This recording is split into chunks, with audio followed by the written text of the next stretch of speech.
নমস্কার বন্ধুরা, আনু কিচেন। আজকে আমি তোমাদের সঙ্গে শেয়ার করব কাঁচা লঙ্কার টেস্টি মশলাদার চটপটি আচার।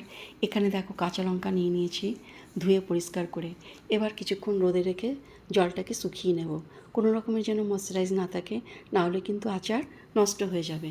এরপর একটা শুকনো কাপড় দিয়ে ভালো করে প্রত্যেকটা লঙ্কাকে মুছে নেব। লঙ্কার উপরে কোনো রকমের ডাস্ট বা নোংরা থাকলে সেটা পরিষ্কার হয়ে যাবে। আচার বানাবার পর কোনো রকম কিনকিন করবে না। এবার আমি প্রত্যেকটা লঙ্কার ডাঁটিগুলোকে ছাড়িয়ে নেব। লঙ্কার ডাঁটিগুলো ছাড়িয়ে নিয়েছি। এবার লঙ্কাগুলোকে পিস পিস করে কেটে নেব। লঙ্কাগুলোকে পিস পিস করে কেটে নিলে পরে নুন ও মশলা খুব ভালো করে প্রত্যেকটা পিসে লেগে যাবে, আর খেতেও ভীষণ টেস্টি হবে। লঙ্কাগুলো কাটা হয়ে গেলে এখানে আমি ভালো করে নুন হলুদ মেখে নেব। সব লঙ্কাগুলো কাটা হয়ে গেছে। এবার নুন হলুদ দিয়ে ভালো করে মেখে নিয়েছি। এবার 4-5 ঘন্টার জন্য ঢেকে রেখে দেব। দেখো এখানে নুন হলুদের কতখানি জল বেরিয়েছে। জলটাকে ছেঁকে নেব। এরপর রোদে কিছুক্ষণের জন্য লঙ্কাগুলোকে রেখে দেবো, যেন কোনো রকমের ময়শ্চারাইজ না থাকে।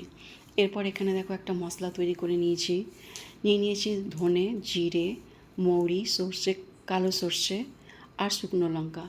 এবার শুকনো খোলায় সব মশলাগুলোকে ভেজে নেব। এখানে দিয়ে দেবো 1 চামচ 5 ফোড়ন, কয়েকটা গোলমরিচ। মশলাগুলোকে খুব বেশি ভাজবো না, বেশি ভাজা হয়ে গেলে কিন্তু তেতো হয়ে যাবে। তেতো হয়ে গেলে আচারের কোনো স্বাদ হবে না। মশলা ভাজা হয়ে গেছে। এবার মিক্সি জারে আমি গ্রাইন্ড করে নেব। এবার একটি বাউলের মধ্যে আমি লঙ্কাগুলো ঢেলে নিয়েছি আচার তৈরি করবার জন্য। এখানে নিয়ে নিলাম গুঁড়ো মশলা, গ্রাইন্ড করা মশলাটা নিয়ে নিয়েছি। এবার নিয়ে নেব কালো জিরে, বিট নুন 1/2 চামচ, স্বাদ মতন সাদা নুন।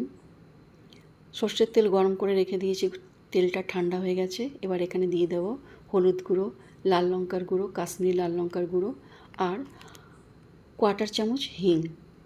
এবার সবগুলোকে নাড়াচাড়া করে মশলাটাকে মিলিয়ে নিয়ে এই সর্ষের তেলটাকে আমি দিয়ে দেবো আচারের উপরে। এবার আচারটাকে 2 মিনিট পর্যন্ত খুব ভালো করে নাড়াচাড়া করে নেব, যাতে প্রত্যেকটা কাঁচা লঙ্কার পিসের মধ্যে মশলাটা লেগে যায়। বন্ধুরা, আজকের রেসিপি তোমাদের কেমন লাগলো কমেন্ট করে আমাকে নিশ্চয়ই জানাবে। ভালো লাগলে লাইক সাবস্ক্রাইব করবার অনুরোধ রইল। এবার একটা পরিষ্কার জারের মধ্যে আমি একদম শুকনো, কোনো রকমের ময়শ্চারাইজ যেন না থাকে, এরকম জারে আমি আচারটাকে ঢেলে নেব।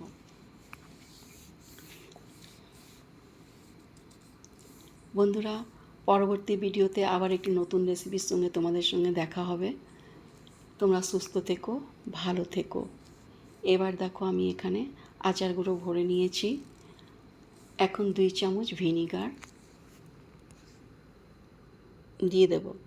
এতে তোমরা আচারটাকে অনেক দিন পর্যন্ত রেখে খেতে পারবে। Bye bye.